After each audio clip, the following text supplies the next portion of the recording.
नमस्कार दोस्तों, भगवान श्री कृष्ण बोले, हे महाबाहो, मेरे परम रहस्य और प्रभाव युक्त वचनों को सुन, जिसे मैं तुझे अतिशय प्रेम रखने वाले के लिए हित की इच्छा से कहूँगा। मेरी उत्पत्ति को अर्थात लीला से प्रकट होने को ना तो देवता लोग जानते हैं और ना ही महर्षि जन ही जानते हैं, क्योंकि मैं सब प्रकार से देवताओं और महर्षि जन का आदि कारण हूँ। जो लोग मुझको अजन्मा, वास्तव में जन्म रहित, अनादि और लोकों का महान ईश्वर तत्व से जानता है, वह मनुष्यों में ज्ञानवान पुरुष संपूर्ण पापों से मुक्त हो जाता है।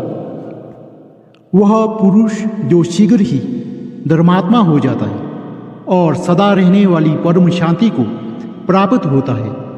हे अर्जुन, तू निश्चयपूर्वक सत्य जान कि मेरा भक्त नष्ट नहीं होता।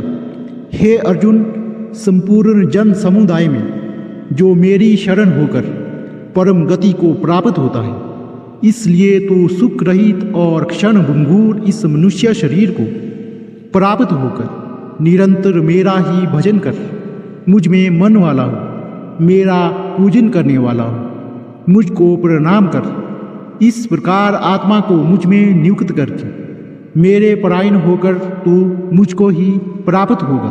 भगवान श्री कृष्ण कहते हैं कि मैं सब भूतों में समभाव से व्याप्त हूँ। ना कोई मेरा अप्रिय है और ना प्रिय है, परंतु जो भक्त मुझको प्रेम से भजते हैं और मैं भी उनको प्रत्यक्ष प्रकट दर्शन देता हूँ।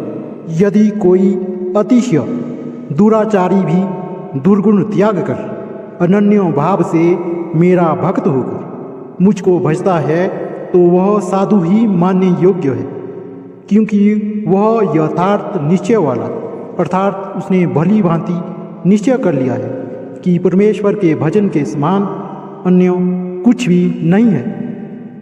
हे अर्जुन, मुझ अधिष्ठाता के सकाश से प्रकृति चराचर सहित समस्त जगत को रचती है और इस हेतु से ही संसार चक्र घूम रहा है।